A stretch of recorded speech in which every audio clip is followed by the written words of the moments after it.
Steering committee اس سے قبل بنی تھی اور اس نے جو رپورٹ اور تجاویز آج کے اجلاس میں پیش کی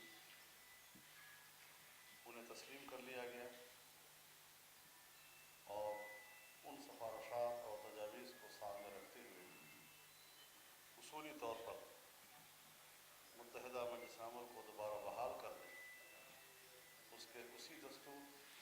اور اسی منشور کو سامنے رکھتے ہوئے اس پر ایک اصولی اتفاق رائے ہو چکا ہے۔ ایک نیا ٹاسک ہم نے کچھ اور ایشوز کو طے کرنے کے لیے اسٹیئرنگ کمیٹی کو دیا ہے۔ اس حوالے سے اسٹیئرنگ کمیٹی میں دستور برقرار رہے گی اور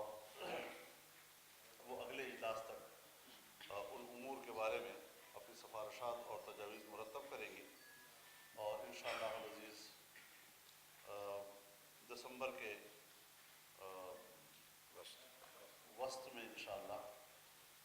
جناب شاہ اویس نورانی صاحب کے میزبانی میں پھر ایک سربراہی اجلاس ہوگا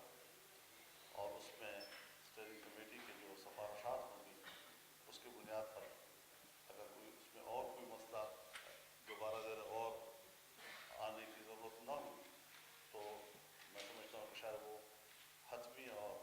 آخری اجلاس ہوگا جس میں کہ باقاعدہ باضابطہ طور پر مجلس عمل کا اعلان کر دیا جائے گا۔ اب ظاہر ہے کہ اس وقت دنیا میں مسائل تو ہیں، عالم اسلام اور امت اسلام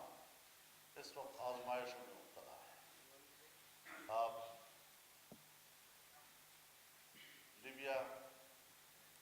اور مالی سے لے کر برما تک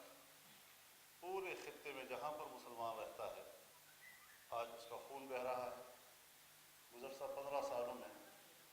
جب ہم نے 2002 میں مجلس عمل قائم کیا تھا،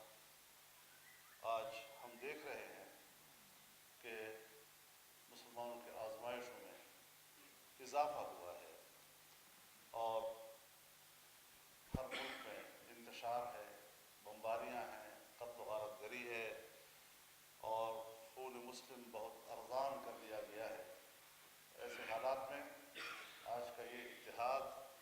یہ دنیا کو پھر ایک نیا پیغام دے گا اور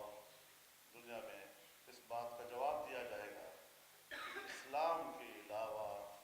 امن کا اور کوئی نظام موجود نہیں،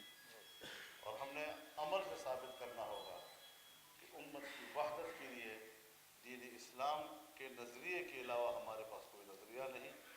اسلام سلامتی کا درس دیتا ہے، ایمان امن کا درس دیتا ہے، دونوں ہمارے پاس ہیں۔ ہمیں دنیا کی قیادت کرنی چاہیے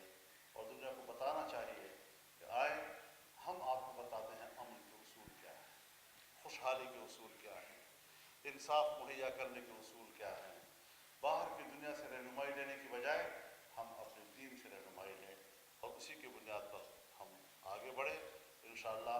ہم اس قابل ہیں اور پاکستان اس قابل ہے اور پاکستانی قوم اس قابل ہے کہ عالمی اسلام کی قیادت کرے۔ تو انشاءاللہ